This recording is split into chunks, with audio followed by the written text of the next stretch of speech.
So he thought that he had spotted a little part that was doable for us. So he went in, and of course I followed, because if boys could do it, obviously I could do it.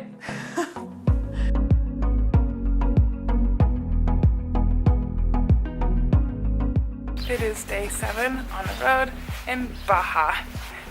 And there's Kyle! Emerald and I woke up early to enjoy the sunrise before we had to pack up the bikes. P.S. If I haven't mentioned already, Emerald is the best travel partner ever. Emerald and I set ourselves up with some blankets on the beach chairs and watched Carl and Jason drag kayaks down to the water before there was even daylight.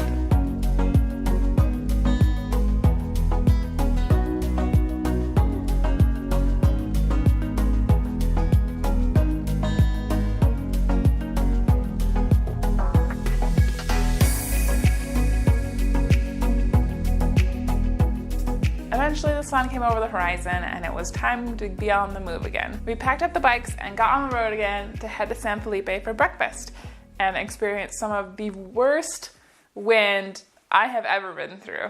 The wind was so bad that by the time that we got to San Felipe to stop at the gas station, there were many sand dunes that had blown across the road, which was exciting to ride through.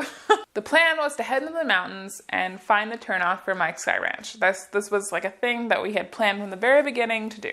As the road slowly gained elevation, we could feel it as we stopped and had to put on extra layers, and it kind of started piddling on us. When we got to the turnoff for Mike's Sky Ranch, everybody was tired from fighting the wind and cold from going through the mountain pass and just in general kind of low spirits. The rest of the group decided to opt out of our plan to stop at Mike's Sky Ranch. Carl was a little bit frustrated.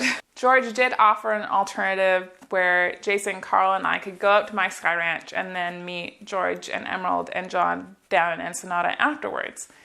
But we talked about it and we didn't want to split up the group, and going up and back down in one day, especially not knowing exactly how long it was going to take us to get to the top or what we would encounter, it was too much, and we just decided to keep the group together, keep it simple, and we would head into Ensenada and stay there that night and then head to Tecate the next day. So Carl decided, since we didn't get to go to Mike's Sky Ranch, that we were going to get some kind of dirt into our day.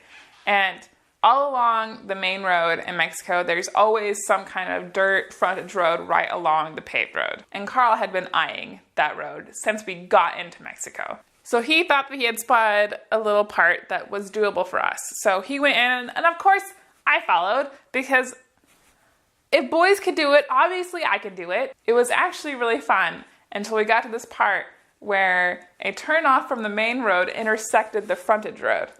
And Carl was directly in front of me. I was probably following him way too close because I couldn't see what was in front of his bike. And he hit the embankment pretty hard and was like, ugh.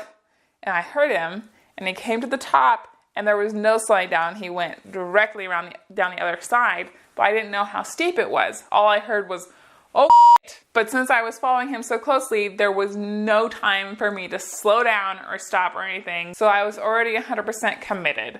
He went up the hill, I went up right behind him. I got to the top and I saw the dip and my heart started pumping really loud, but there was no time to stop. It felt like the width of that road was barely wide enough for my Tiger. And it was 2 seconds and I was down the other side. And these were like steep embankments. And I came down and I landed and kept following him, and I felt like I was going to have a heart attack. I couldn't believe that I had made it up and over and not died. Both Carl and I laughed about it and got back on the pavement and headed into Ensenada. The pass that we entered right before Ensenada was incredible. When we got out of the pass, we pulled over and waited for the rest of them to catch up with us. And we made a plan to go into Ensenada and eat at the restaurant that we had ate at the first day, and then make a decision about where we would stay that night there. Hooked back up to Wi-Fi, trusty Google supplied us with pictures of what would be our best bet to keep the motorcycles safe and protected, which also happened to be the Best Western. It is our last day in Baja, Mexico, and we are staying at the Best Western in Ensenada.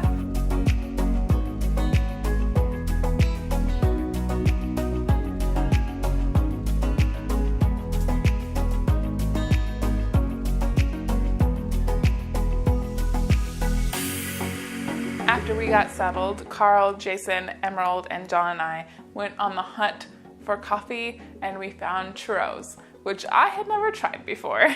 After doing some exploring, we got back to the hotel, and I couldn't really tell if I was sad to be leaving Baja. I was excited to go home, and I was excited to see Jonathan again, but I couldn't really tell if I was sad to be leaving Baja or if I was sad to just be heading back to my everyday life. I was just like a barrel full of mixed emotions and post-trip depression, and we hadn't even left Mexico yet. Day 8 in Baja. Emerald and I woke up and found out that Carl and Jason left us to go get coffee way earlier than Emerald and I had gotten up.